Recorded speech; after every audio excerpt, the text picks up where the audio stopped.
This is SoulCharge, the podcast for women leaders to take the highest level of ownership of their power to create results now.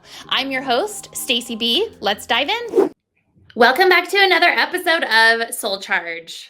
Today, I have a fantastic guest for you, and it's someone that I have actually known for years and years. This guest and I met in the early 2000s, I think it was 2006, 2007, at a retreat, and just were connected 6 months ago. And it's such a pleasure to always have a conversation with him.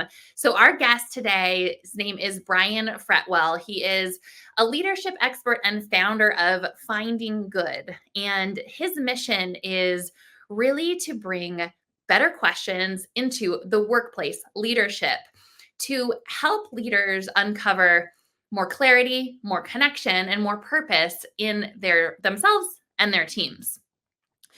The unique way in which Brian asks questions allows for you to think about things differently. And part of the inspiration of bringing this guest onto the SoulCharge podcast is because at SoulCharge, we operate on 4 foundational values: connection, certitude, ownership, and mastery. It's a part of our curriculum, and those are the core values of our company. And I thought it would be a perfect fit to invite Brian to the podcast to dive deeper into connection to ourselves and connection as leaders.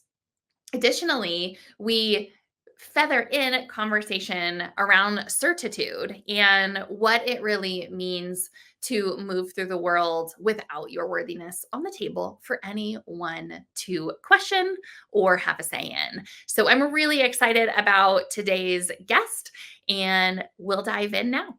I love what came to mind because I think you bring this scientific, grounded approach to the theory that I like to talk about. Sure. And so it's this really cool, I think, demonstration of masculine, feminine, and also like idea and how to take concrete action on those ideas. And so that's, what all was coming to mind when I was thinking about it. Can I ask you about perfection? I would love that. Yes. And I want to just specifically think about, so I first want to start with when you get it, like when something goes perfect, right? Because if you're that focused on it, you've had plenty of opportunity to have perfection happen, or no?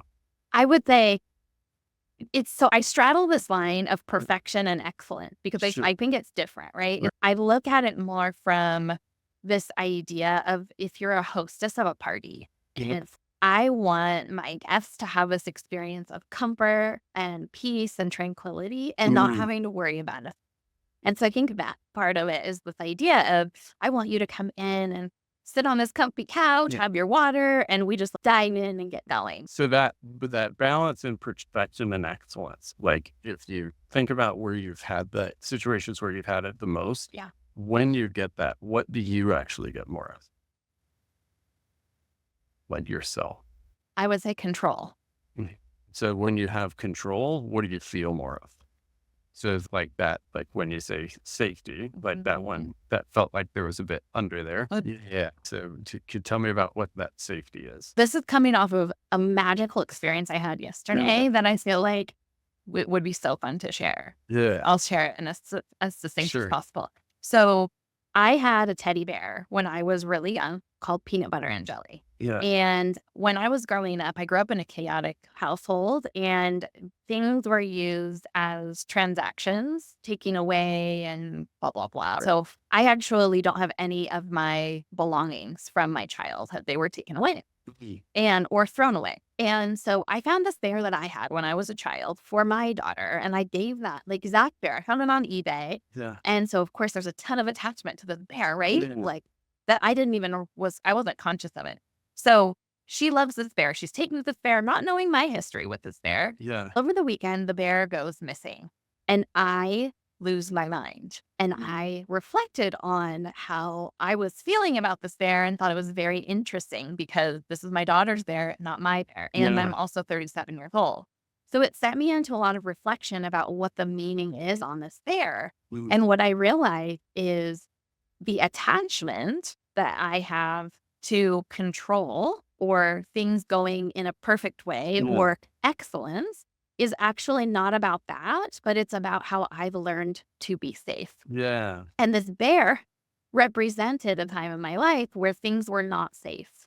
And how I navigated that in my adult life is through business and giving amazing experiences. And if I do that, they have an amazing experience and I am safe and so are they. I'm creating the safety I didn't have. And so this beautiful bear ended up creating this mind map on my whiteboard yesterday of all of the ways that this is showing up. So this is how.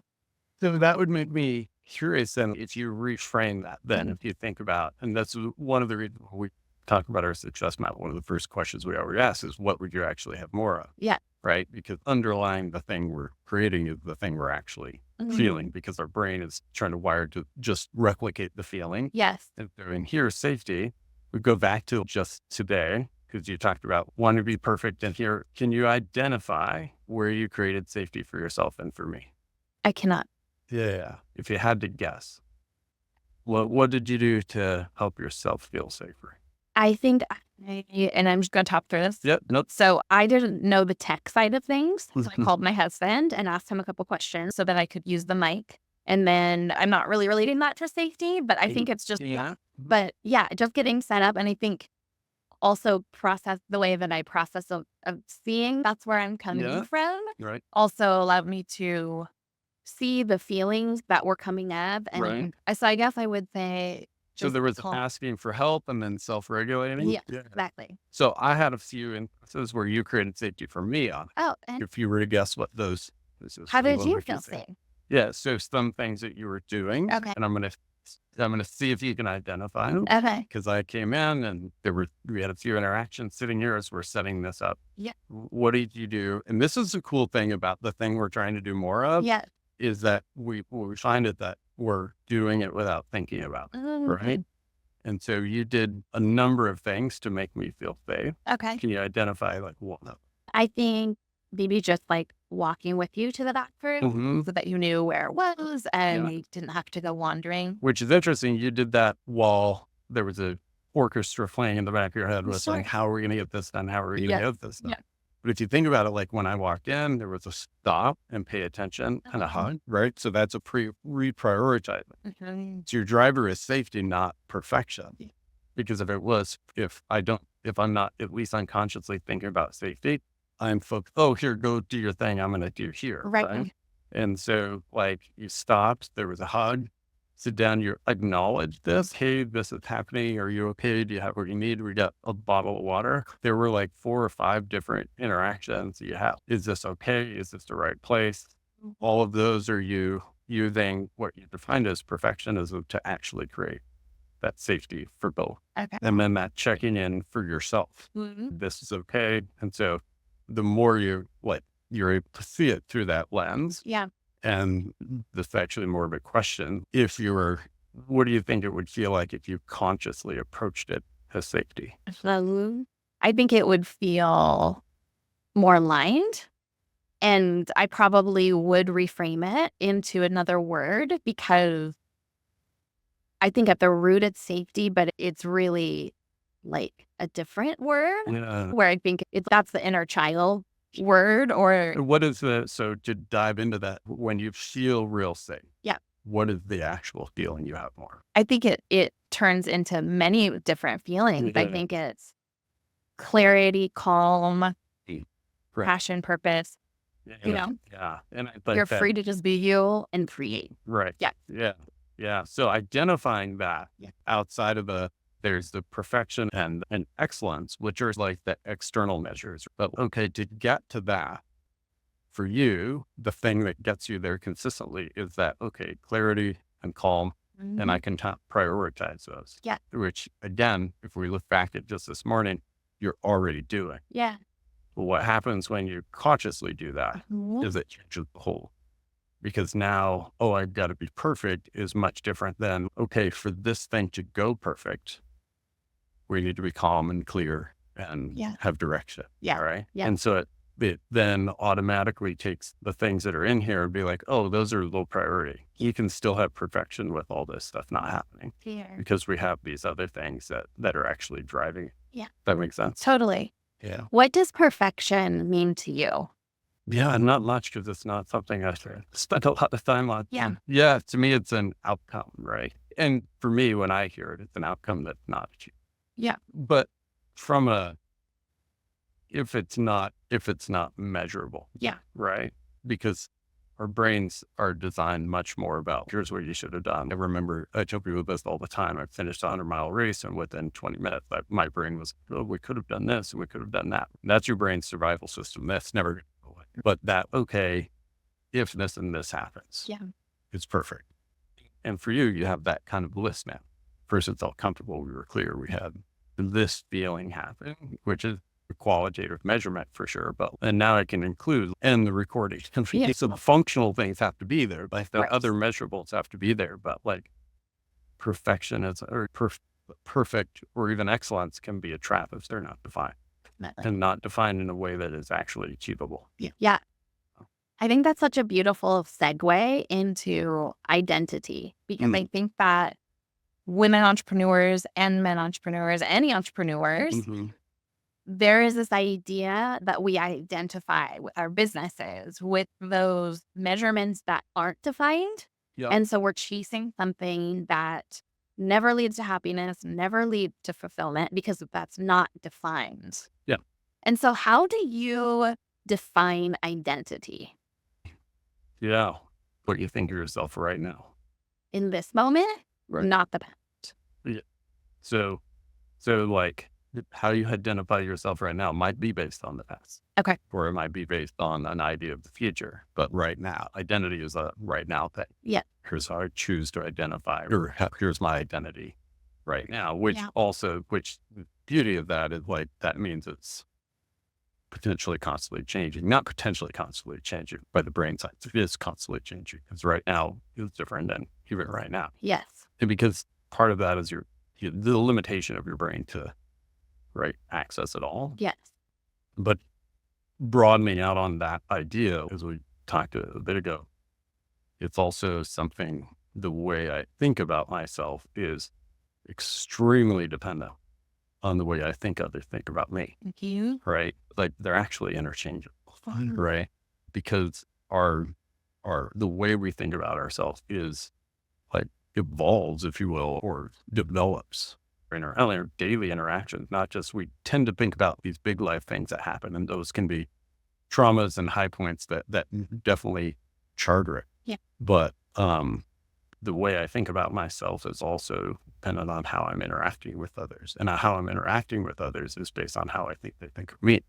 So both are happening at the same time. Yeah. So if we think of like confidence as something that, whether you're selling something, whether you're leading, like no matter what position you are in business and even in personal life, is if we think about confidence as it relates to what you just said, can you speak to that as far as if I see myself as confident, I'm going to believe or experience that others see me in a way? Yeah. Is that what you're saying? Yeah, a little bit. Yeah. Yeah. Or because it can also be like, if I want people to see me as confident, and this is the twist that I put on it. And one of the ways that we like really work with like individuals, like the best way for me to see myself as confident when we're now factoring in the community or connection element is to ask people about where they're confident. Right. Is actually, and try to find the confidence in other people. Yeah. Because the easier it is to find it in other people, the easier it is to see it in ourselves. Okay. And that ratio is always happening. That idea of what I see in others is a reflection of what I see in myself, which is in absolutely every religious text there is. Yes. Right. Is like backed up by brain science. Yeah. And so that if I see myself as confident, like that is going to then communicate. But to actually get under the delineation is, do I say I see myself as confident or do I actually?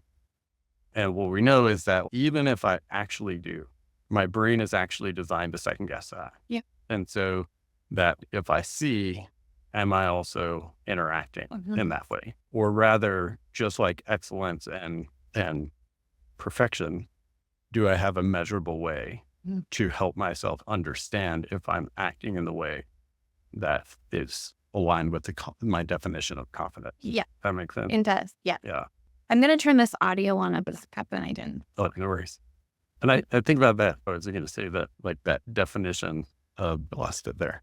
Was an out to it. Yeah. No, I think so. In this example of if I know or can learn about you of how you are confident, that is on some level a reflection of how I am confident or can be confident. And what is something you're confident in? Yeah. For me, my ability to go with the flow, right? Yeah. Like, I don't get rattled by things. And it's just a lot of that is doing workshops and stuff. But there is and in what we're doing, like, I'm super confident, like, in terms of something I can do for someone else. Yes. I have absolutely no problem with confidence in my ability to see something in somebody that they can't see in themselves. Yep. That's just, I was born with that for some reason. So that's an area that I have I feel like bordering on error. No, but I think there is something there because if you think about confidence, I hear a lot of people and leaders that, yes, they're confident in like the success that they've created, but if it's something new or if there's this next level that they're not totally comfortable or confident in, what I see happen is almost this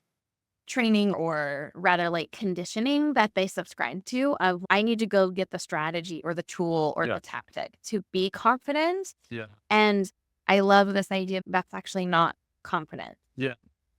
Because confidence is, I know I can find the tools and strategies. Yeah. It's not, doesn't come from the tools and strategies. Yeah. If it does come from the tools and strategies, then it's a different definition.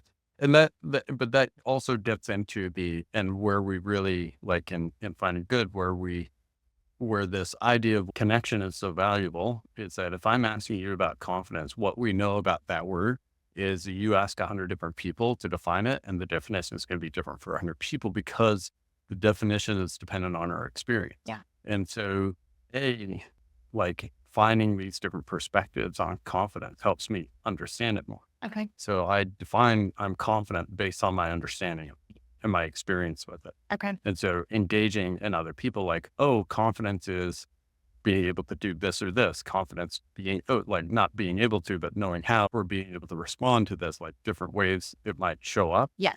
Allow me to see where it's showing up in myself more. Okay. So if that makes sense. Yeah. But that idea that you're saying, we call like it externalized confidence. Yeah. I'm confident if my business has this much money, then I'll feel confident. Yeah. And that just, the reality is like when my business isn't doing that, confidence is exponentially harder. And the challenge with that is then we believe they're connected. Yeah.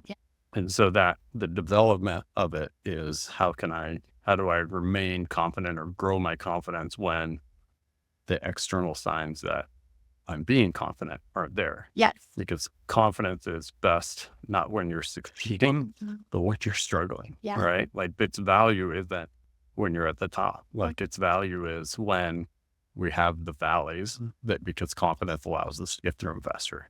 So then on their trajectory, we stay at a higher level. Yeah. More consistently.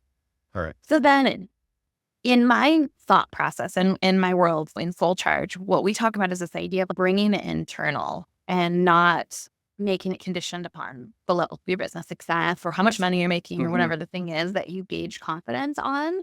And that takes me back to the conversation around this identity and this decision around identity. How do you see the choice to be confident linking to identity? Yeah. So and then with the idea of like community, my brain goes to, I can be confident on my own, but I also know that interacting, I can build it. So I think about, for me, like when we talk about connection, like I connect with friends, but I also know that I can build confidence in how I'm interacting with my clients.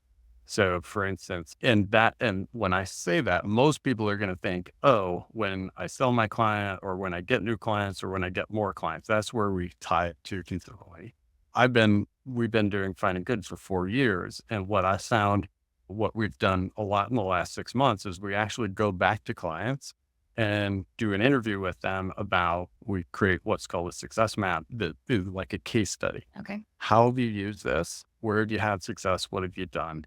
What did you improve? What did you come in for? What did you do? What did you improve? With no intention of upselling, with no, we're not asking for a testimonial. We're asking for what they did and the proof. And like every one of those sends my brain the data that like what we're doing matters. And so now, like, we don't have a client who we're not going to follow, even if it's the client for a day and they don't like, hey, what did you get more of? Like, where did you have, so the confidence we're talking about actually in our brain very much likes data. Yeah.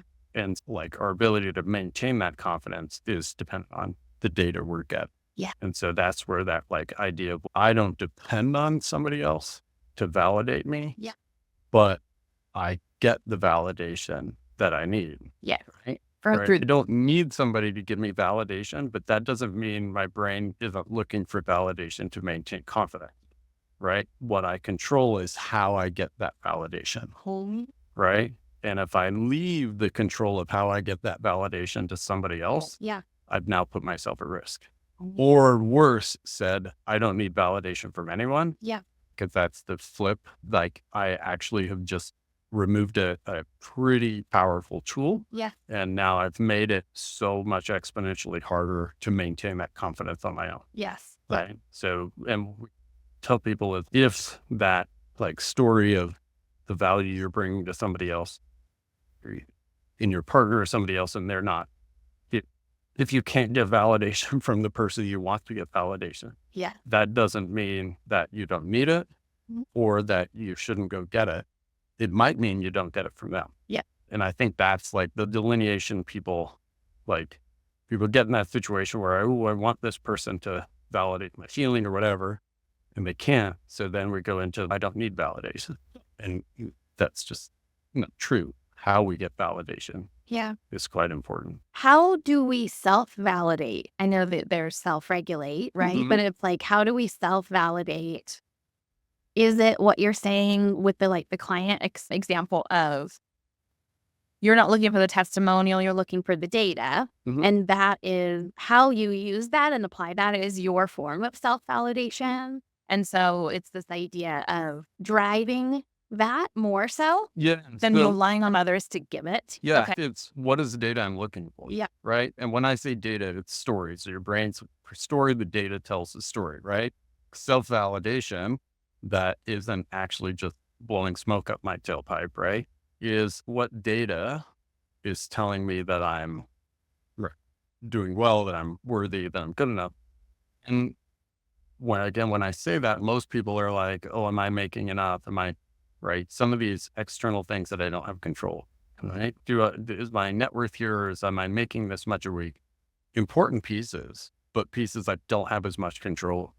What I have a little more control over that for me, when I'm thinking about like self-worth and that is, did I work out today? Am I eating right? Am I working out?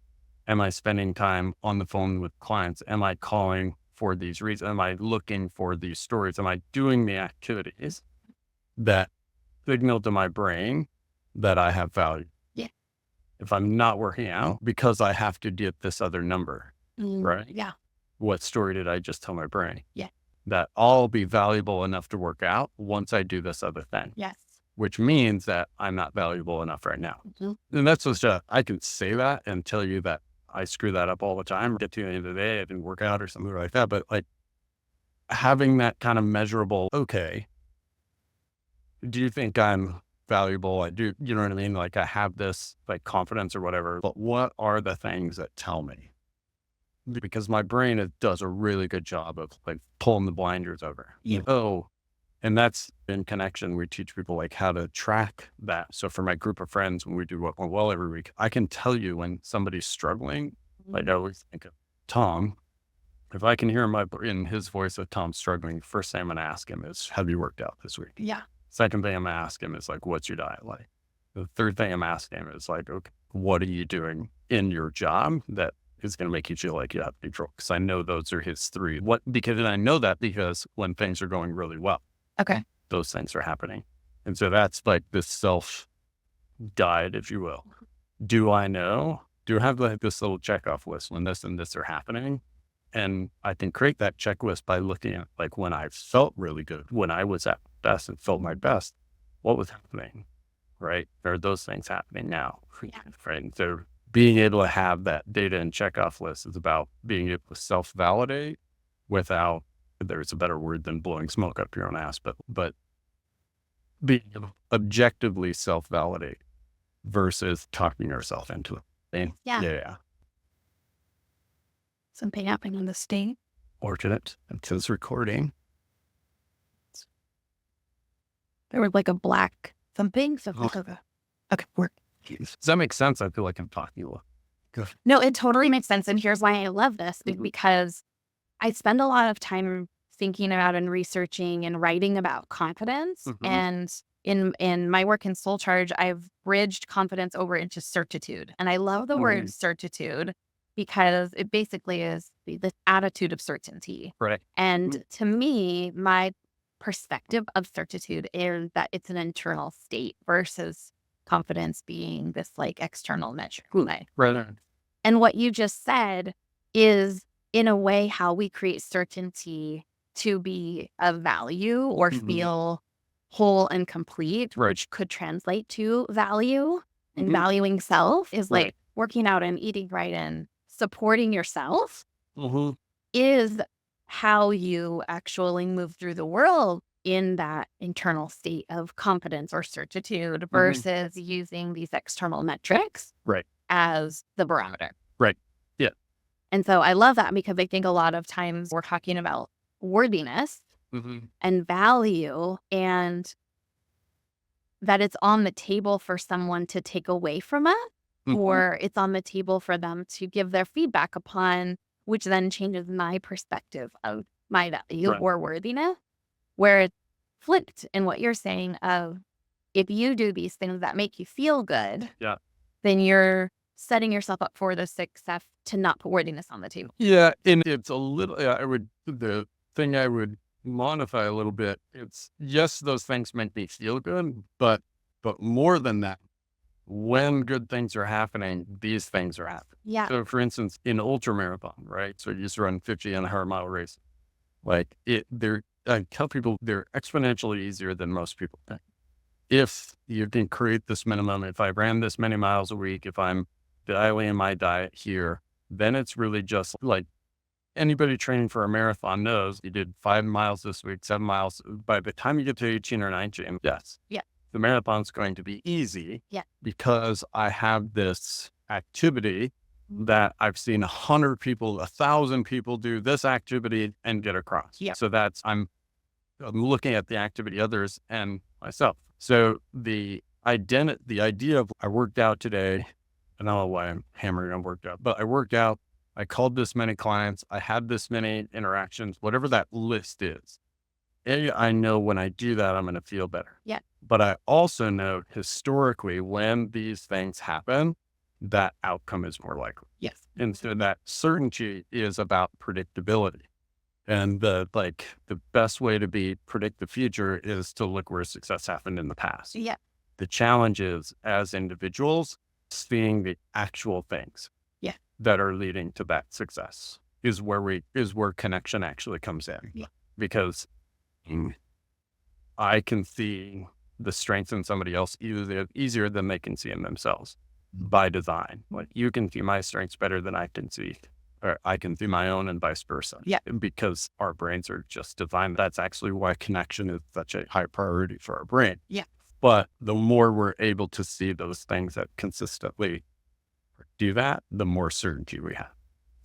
Yep. We haven't gotten a client or we haven't hit this number yet, but we're doing this thing. And we know we can continue to do this thing, or if we do this thing even more, then that thing is that we're doing everything that in our power to get that. Yeah. Can we refine that? Can we improve that? Yes. But there is that really having here's this baseline of things that if it happens every day, right? Yeah. I'm enabled to get achieve the goals I want. And that's not just here's how much money in business. Here's how I'm interacting with my family. Here's how I see myself. Yes. Yeah. And I think if we were to share with people today, if you desire something and you want to shift your identity, like what I'm really taking away from this conversation is this idea of ownership of the things that make you certain and doing those things that fill you up, right? That certainty is actually how you take the ownership to shift your identity and see yourself as someone that does those things. Yeah. Be full, whole, and complete, and see yourself as the leader that achieves the things that you desire. Yeah. Yeah. And it starts with where have I done it before? Yeah. So the idea that I'm going to be a leader when is just a pathway to never feeling like you're a leader. But what we start is where am I already a leader? And how can I do it more? And once there's that, okay, then there are questions of, okay, if I was a leader here, what actions did I take? What strengths did I bring? What impact did I have? Okay, so I know I can do that already. Now it's now it's the process of scaling, right? Like how can I do more? We're taught to do it the other way. What kind of leader do I want to be and how build back? Yeah. The challenge is like what I want to be always becomes an out there. And so that idea of we can start with, okay, here's the life leader I want to be, or here's the thing I want to have that's good. And then we would go into just like with you, okay, if you did that, what would you actually have more? Yeah. And if we know, in this case, it looks like comfort or safety, then, okay, where have you had that before? Yeah. And how did you create it? And what was the impact? And okay, now we know those, what are the things you did when you did have it before? Let's make sure we're doing those. Because if I don't remember to do those, if I don't bring those back, the things that have let me be comfortable and safe before, and I want to be comfortable and safe out there, I might start doing completely, I throw the baby out with the bathwater, if they say, right? Yeah. Like because now I'm replicating what somebody else did, or now I'm doing what somebody else said.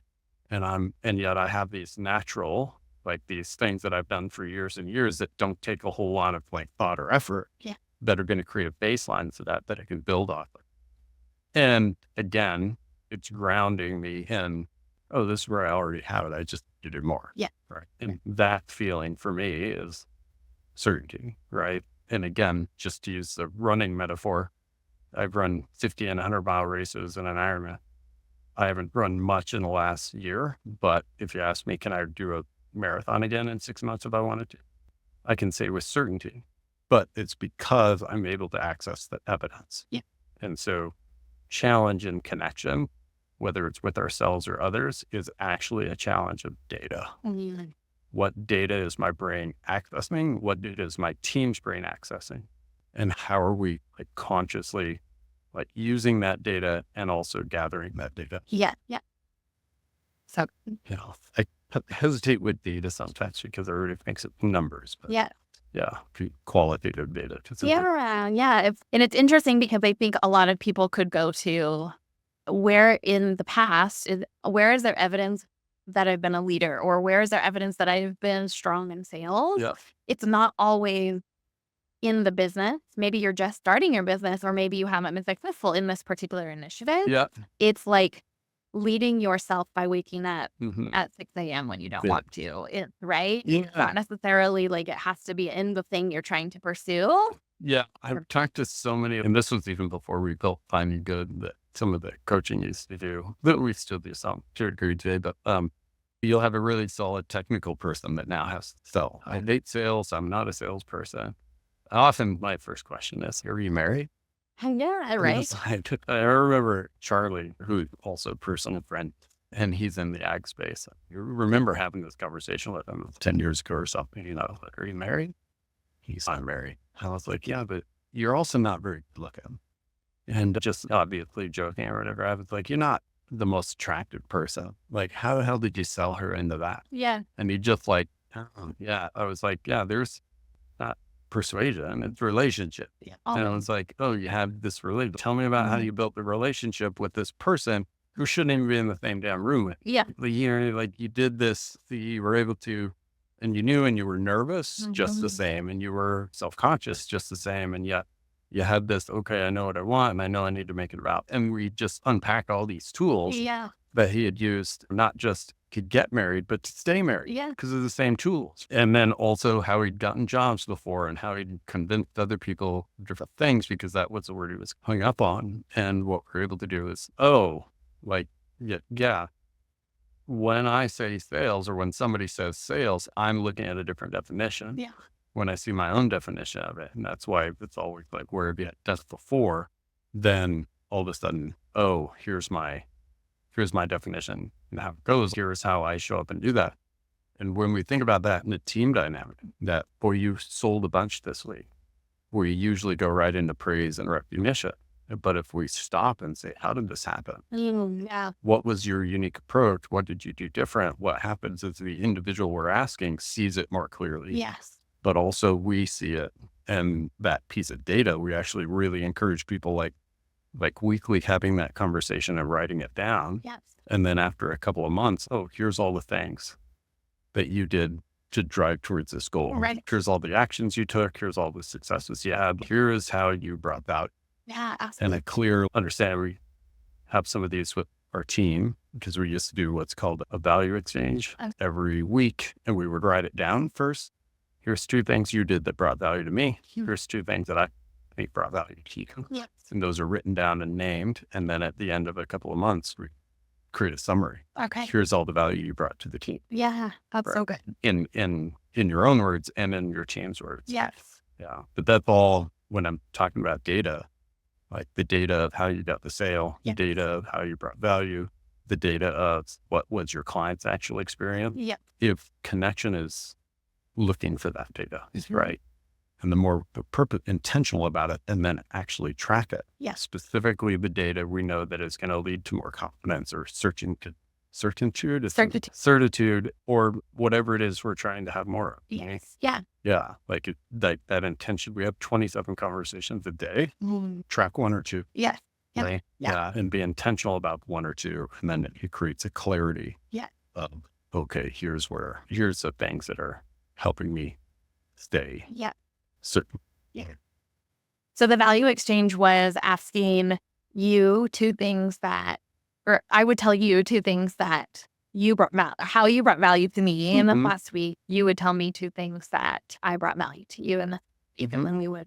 And you would tell me, here's 2 things but then you would say 2 things that you did. Okay. That you thought brought value to me. Okay. And during the week, we'd write them down. Okay. And then once a week, we have a just 10-minute conversation where we walk through here. So we say it out loud to each other and we say it out loud. And then we can ask additional questions. Okay. What did you do? What was behind that? Or why were you proud about that? Things of that nature. Yeah. So amplify it, if you will. But like the conversation's important. The writing it down is important. But what happens over a while is in that, again, like go back to calling it data. Every time I write down, boy, Stacy, you did this, and somebody else said you did this, right? We start to see themes. Yes. Yeah. We start to see consistent things. We start to see outliers like, oh, wow, I've never identified the value I bring as operational. Yeah.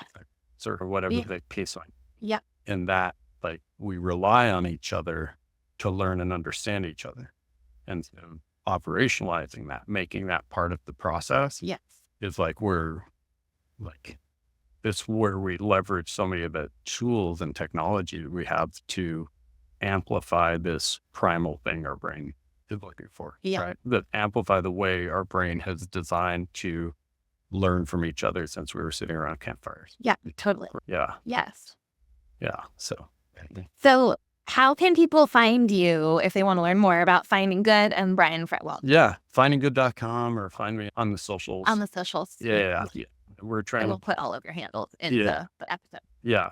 And we do some workshops monthly. We're experimenting and probably this month going to create a new community. So we've developed this process over 4 years, and we spent a lot of time like teaching people the questions and teaching people the science. But what we learned from engaging our client is what they really want is that to be an expert about the questions or even connection. It's how do I actually do it where I'm at to achieve what goal? And so we're actually trying to we're in the prospect in the month that should be available, where yes, we can do one-on-one coaching or come in business, but that we have an online community where you can actually go, you join the community and you can do a quick assessment of like, where are you interacting? Whether it's media, phone calls, whichever, what are you trying to actually get? And that could be confidence, that could be a better team dynamic, whatever.